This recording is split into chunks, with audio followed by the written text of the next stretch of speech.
Muy bien, esta notación sigma implica lo siguiente.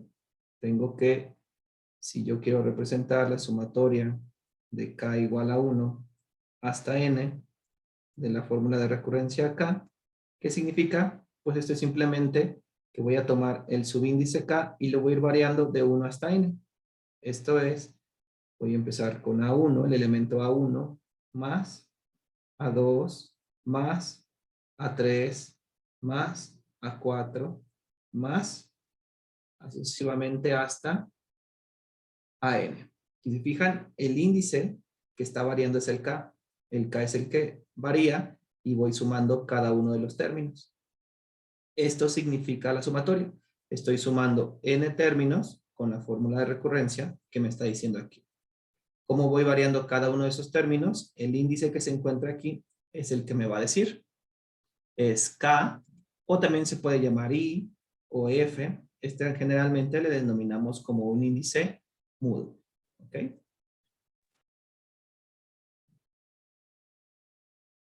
Por ejemplo, vamos a poner ejemplos un poquito más específicos. Si tenemos la sumatoria de K igual a 1 hasta 5 de K, ¿qué significa esto?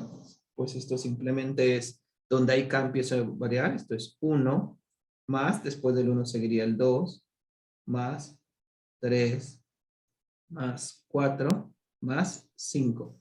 Recuerden que el K es el que me dice cómo va a ir variando. Aquí es simplemente tengo K, es 1, más 2, más 3, más 4, más 5. Y el valor de esa sumatoria sería 15. ¿Ok?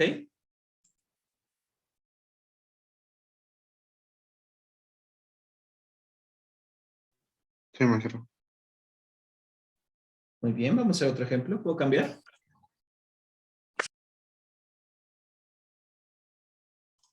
Sí. Muy bien, otro ejemplo sería la sumatoria de K igual a 1 hasta 3 de menos 1 a la K por K. Entonces esto va a ser igual. Entonces empezamos con K igual a 1. Entonces donde hay K sustituyo el 1. Sería menos 1 a la 1 por 1 más menos 1 al cuadrado por 2 más menos 1 al cubo por 3. Y termina en 3 porque en la parte superior me dice que debo de terminar en 3. Esto sería igual a menos 1 por 1, pues es menos 1. Menos 1 al cuadrado me da 1 positivo, por 2 me da 2. Menos 1 al cubo me da un signo menos, por 3. Y esto me da que es igual a menos 2.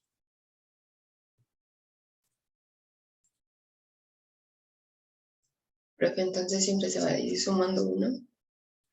Siempre se van a ir sumando dependiendo de mi regla de recurrencia. Y empezamos en 1 y subimos hasta 3. Te fijas, aquí va 1, en las casas en lo que lo modificamos, aquí van los 2 y aquí va el 3. Aquí terminamos. Y este nos dice en dónde empiezo y en dónde termino. Ok, profe, gracias.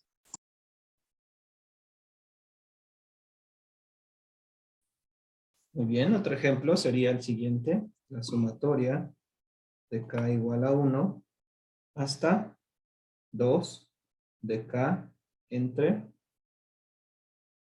K más 1. Entonces esto sería igual. Empezamos con el 1, donde ya acá sustituye el 1. 1 sobre 1 más 1.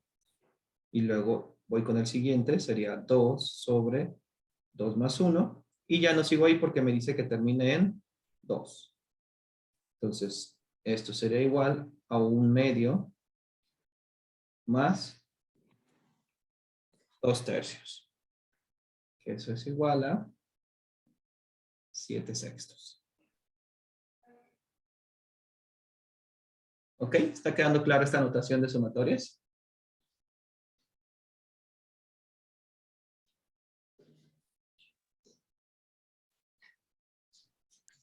Sí, profe. Ok, vamos a hacer otro ejemplo. Muy bien, ahora tengo la sumatoria de k igual a 4 hasta 5 de k cuadrada entre k menos 1. Entonces, si se fijan, ahora me está diciendo que empiece en 4 y termine en 5. Entonces, esto va a ser igual a 4 al cuadrado entre 4 menos 1 más, hago el siguiente término, que sería 5 al cuadrado entre 5 menos 1. Esto es igual a 16 entre 3 más 25 entre 4. Que eso me da 139 doceavos. ¿Ok?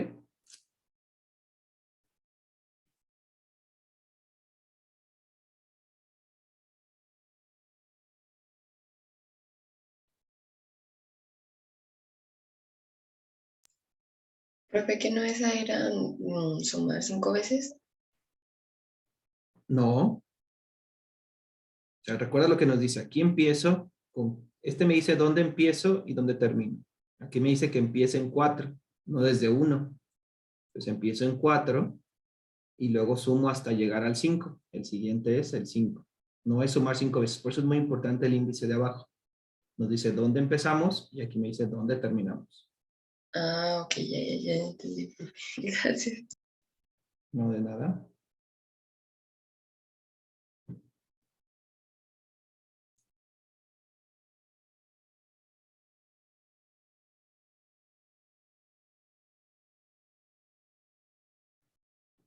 ¿Alguna otra duda? ¿Pregunta?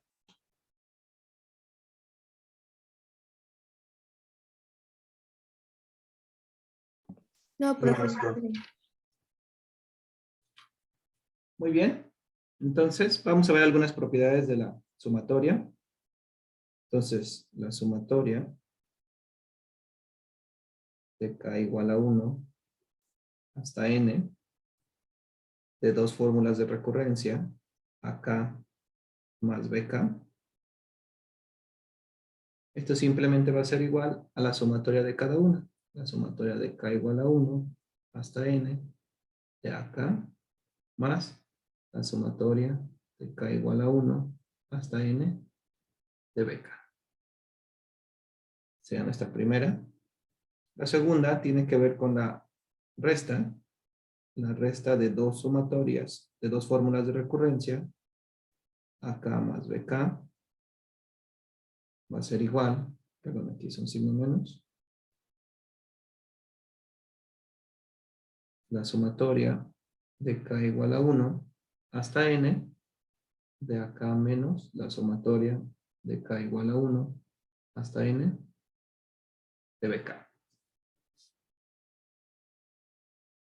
¿Qué pasa si multiplico a mi sumatoria por una constante o en mi fórmula de recurrencia? Es decir, la sumatoria de K igual a 1 hasta N de C por AK, pues como la C no depende de la K, y recuerden como la K es la que está variando dentro de la sumatoria, puedo sacarle la sumatoria y simplemente C por la sumatoria de K igual a 1 hasta N de acá. ¿Ok? La suma de dos reglas de recurrencia es la suma de cada una, la resta va a ser la sumatoria de cada una, es la primera menos la segunda, y si multiplico a mi regla de recurrencia por una constante, la constante sale de la sumatoria como no depende de las K's. Recuerden que este índice K puede variar, puede ser I, puede ser J, puede ser L, y nada más nos debemos enfocar en las L's o en el índice que está. En general se le llama este índice mudo, porque podemos variarlo. ¿Ok?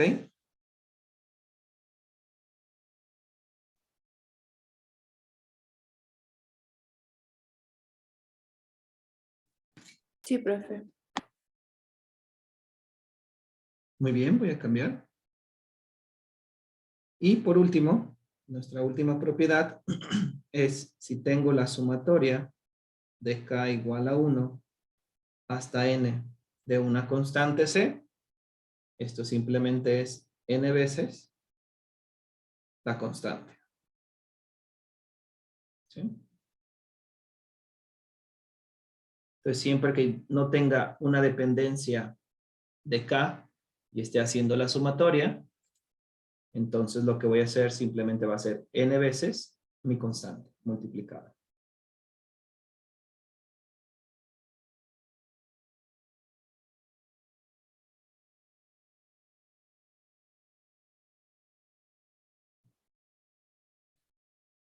Muy bien, algunos ejemplos.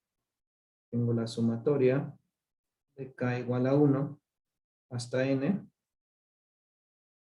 de 3k menos k cuadrada. Pues esto lo voy a representar como, si se fijan, podemos usar la primera propiedad. Tengo la resta de 2, entonces sería la sumatoria de 3k desde k igual a 1 hasta n, menos la sumatoria de k igual a 1 hasta n de k cuadrada. Y en esta puedo aplicar nuestra propiedad 3. Si se fijan, está multiplicando una constante por mi k. Entonces esto es igual a 3 veces la sumatoria de k igual a 1 hasta n de k, menos la sumatoria de k igual a 1 hasta n de k cuadrada.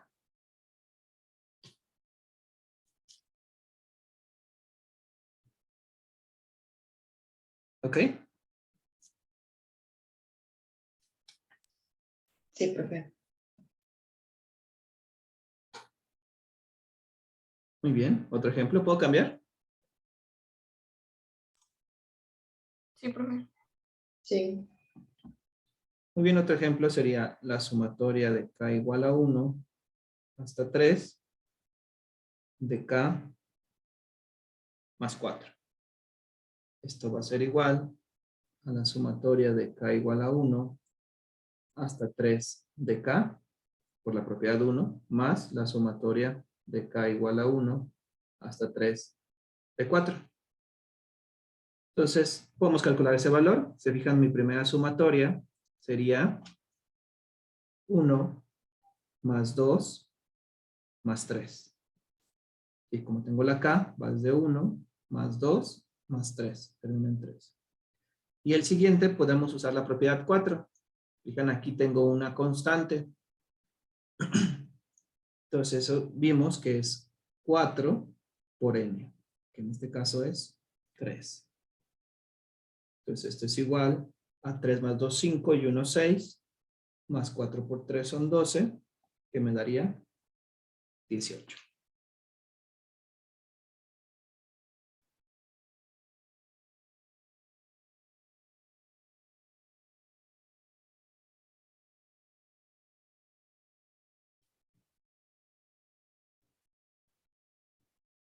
¿Ok? Hagamos uno más. Profe, nada más algo rápido. Sí, dime. En la de la constante se multiplica por el término, o sea, ¿dónde debe terminar la sumatoria? Exacto. Sí, recuerda que es n por c, la propiedad que vimos. N es el término superior y c es mi constante. 4 por 3 son 12. Ok, profe, gracias.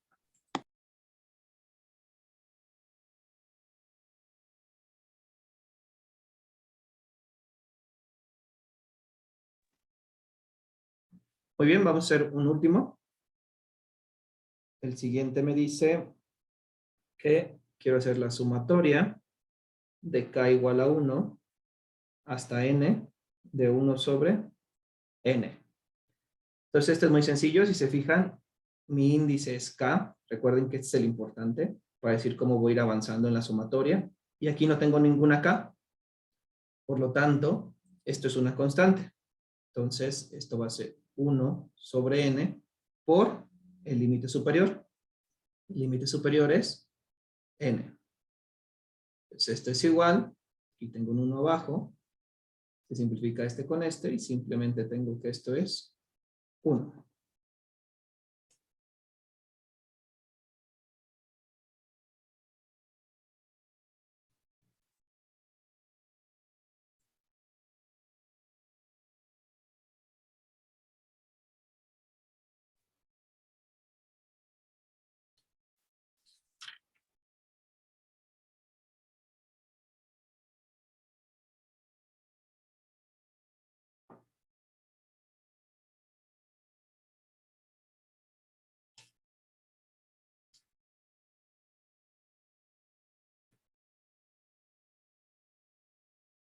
¿Dudas? ¿Preguntas? No, profe, ninguna. Muy bien, entonces con esto en mente ya podemos ver ahora sí nuestra definición de integral. Entonces, ¿cómo lo vamos a empezar a definir? ¿O por qué razón vimos esto? Muy bien, vamos a regresar a nuestro eje coordenado. Este es X y esto es f de X. Entonces, vamos a encontrar una gráfica f de X. Cualquiera. Y lo que vamos a querer ahora analizar, si se fijan, hemos analizado la función, que es una función, su dominio. Hemos visto su rango, su gráfica. Hemos visto si existe en un punto o en otro punto mi función. Y también hemos visto cómo cambia de un punto al otro por medio de las tangentes, que era nuestra derivada. Pero dentro de esta gráfica nos falta algo de analizar. Si se fijan, si yo parto mi gráfica desde este punto A hasta este punto B, existe algo que no hemos analizado. Y eso es esta parte que se encuentra aquí abajo. El área bajo la curva. Esa área bajo la curva no la hemos analizado nosotros. Y en esencia lo que vamos a ver es que el área bajo la curva en un intervalo dado va a ser nuestra integral. ¿De acuerdo? Entonces, ¿cómo calculamos esa área? Intuitivamente, ¿cómo lo haríamos? Pues nuestra manera más sencilla para calcularla, si se fijan, va a ser rectángulos. Si yo construyo rectángulos para calcular esa área bajo la curva, pues podríamos hacerlo. Entonces, si se fijan, una primera aproximación sería construir este rectángulo que se encuentra aquí. ¿Sí? Un lado un poquito más derecho. ¿Okay? Este rectángulo sería una primera aproximación que tendría esta área que está aquí. ¿Y cómo calcularía el área de ese rectángulo? Vamos a ponerlo como A1. A1 va a ser igual pues al área de un rectángulo, que es la altura por la base.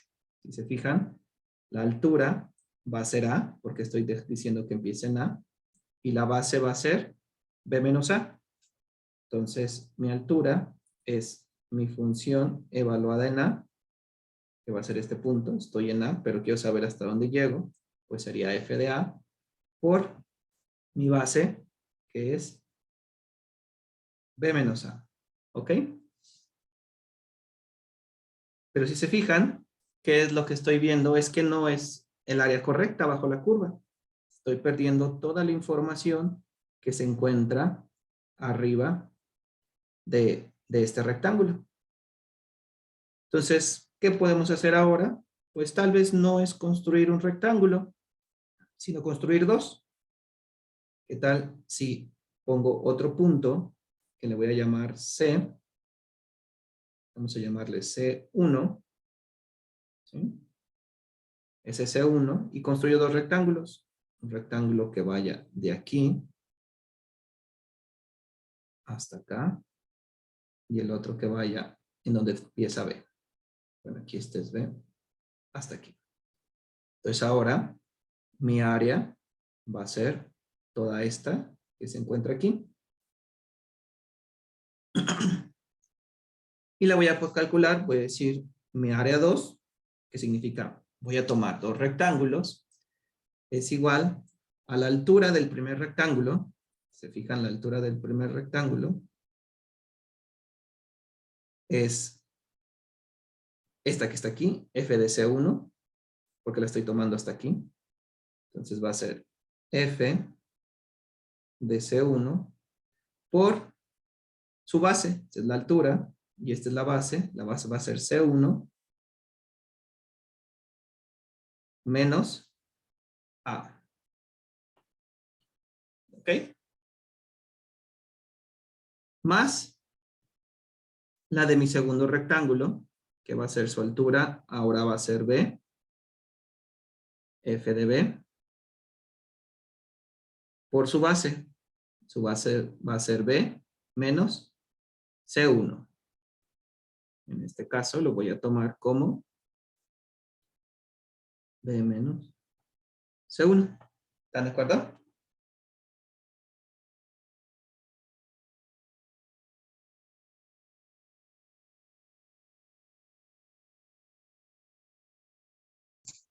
Profe, lo que no me quedó claro es por qué el rectángulo de C1 que va de C1 a B no se hace hasta arriba como el de A1 a C1. Ah, porque lo que queremos hacer, bueno, tal vez hoy en la imagen no se ve tan bien, pero son las alturas. O sea, yo quiero que esté mi rectángulo que llegue hasta donde empieza mi función. Yo quiero que vaya aquí hasta donde empieza. Si voy más arriba, pues ya no estoy en la función. Lo que quiero es encontrar el área bajo la curva. Y este va hasta B, que sí iría hasta aquí, hasta que llegue mi función. Entonces, iría hasta aquí. En principio, ese sería mi rectángulo. Hasta donde llega mi función. ¿Ok? Aquí en C1 está pasando lo mismo, hasta donde topa en mi función. ¿Sí? Ah, ok, ya Si entendí. me voy más arriba, pues no tendría sentido, porque pues aquí no tengo función y lo que quiero encontrar es el área bajo esta curva. ¿Ok? Sí, profe, gracias. Entonces, es una mejor aproximación que mi primer área 1, porque tengo mucho menos, no pierdo tanta información, pero aún así no es la correcta. Si se fijan, me falta la información de este pedacito del área y aparte me sobra la que está hasta aquí. Entonces, tomar dos rectángulos es una buena aproximación, pero no es todavía la ideal. Entonces, ¿qué es lo que se les ocurre que hagamos ahora para tener una mejor aproximación?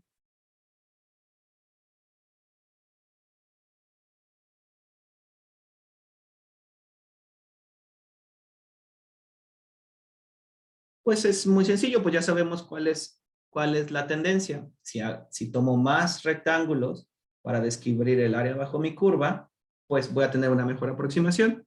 ¿Qué tal si ahora tomamos 4 en lugar de 2? Ya tomamos 1, tomamos 2, tomemos 4.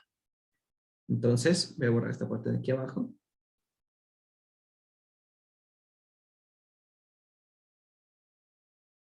Entonces vamos a tomar 4 y vamos a cambiar un poquito los nombres. Ahora vamos a llamarle, en lugar de A y B, vamos a tomar que este se va a llamar C0. Vamos a tomar la mitad de este intervalo como C1. A este le vamos a llamar C2. Y aquí C3. Y aquí C4. ¿Ok? Entonces construyamos los rectángulos correspondientes. Ahora son 4 los que vamos a construir. Entonces el primero va a ser en C1. Lo subo hasta que tope con mi función. Y construyo mi rectángulo. Sería 1. El siguiente iría en C2. Sería hasta aquí, hasta aquí. El siguiente sería en C3. De aquí hasta acá. Y el siguiente sería en C4. Entonces ahora el área va a ser la siguiente, que estoy considerando es esta área de aquí, con esta área de aquí, con esta área de aquí y con esta área de aquí. Si se fijan, es una mucho mejor aproximación. Antes me faltaba todo este intervalo o este pedazo debajo de la curva. Ahora solamente me faltan estas de aquí y antes me sobraba todo esto que está aquí. Ahora solamente me sobra este pedacito de aquí, nada más. Entonces es una mucho mejor aproximación y la puedo escribir como lo siguiente. La voy a escribir como mi área 4 va a ser igual a el área de mi primer rectángulo, que sería la altura, que es f de C1, por su base, que es C1 menos C0, más el área de mi siguiente rectángulo, que significa, si se fijan, la altura va a ser f de C2, por su base, que es C2 menos C1, más la altura de mi rectángulo 3, que va a ser f de C3, por su base, que va a ser C3 menos C1, más f de C4, que sería la altura del rectángulo 4, por C4, que su base es C4 menos C3. Y esa sería mi área debajo de la curva aproximada. Aún no es la exacta. ¿Están de acuerdo? Sí, ¿Sí? ¿Dudas hasta aquí? no, profe. Muy bien. Entonces, si se fijan, para que yo encuentre la mejor área que aproxime al área que se encuentra bajo la curva, lo que debo de hacer es encontrar o sumar áreas de rectángulos, más rectángulos, más rectángulos. Si tomo ahora 5, pues tendré un área más aproximada, con 6 más aproximada, con 7 así sucesivamente. Entonces, yo lo que voy a querer es encontrar una fórmula que me diga cuántas debo de tomar para cualquier tipo de rectángulos. Se fijan, ya saqué para 1, para 2, para 3 y para 4. Pero qué tal que si quiero para 100 o para 200, pues no voy a estar haciendo esto que está aquí. Entonces, yo puedo expresar lo siguiente. Voy a decir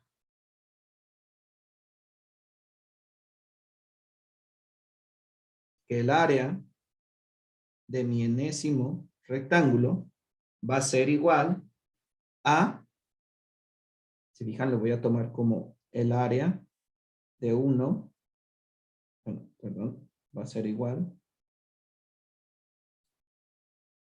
a la altura, déjenme lo expreso con las Ks, hemos estado trabajando con Ks,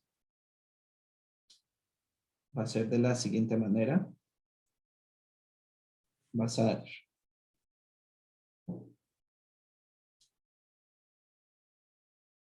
el área késima del késimo rectángulo, yo lo voy a expresar, se fijan, en todos vimos que es la función evaluada en el CK, ¿sí? Recuerden, aquí lo voy a poner, para A igual a 1, fue F de C1 por C1 menos C0. ¿Están de acuerdo? Tomamos el área de 1, bueno, la altura, que es F de C1, por mi base. Mi base siempre fue C1 menos C0. Entonces, si quiero el de K, va a ser F evaluado en CK por su base. Y en la base siempre era el de adelante menos el de atrás. Si tenía 2, era 2 menos 1. El de 3 sería 3 menos 2. El de 4, 4 menos 3. Entonces, solo podría expresar como es el CK menos CK menos 1. ¿Sí?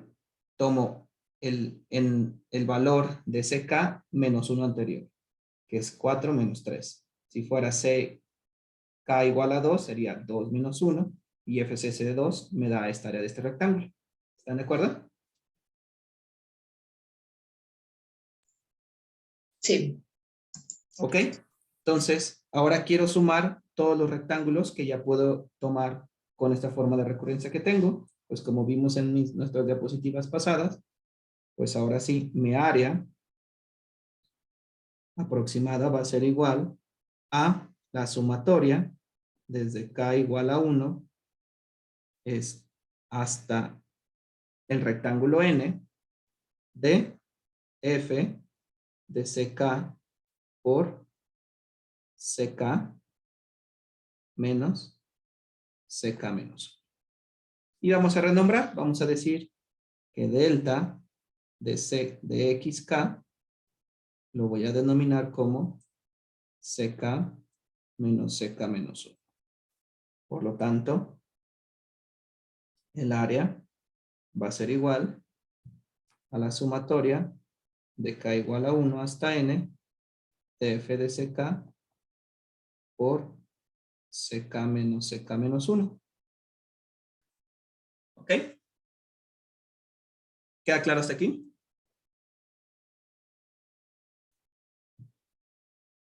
Simplemente esto lo que me indica es la suma de todos los rectángulos.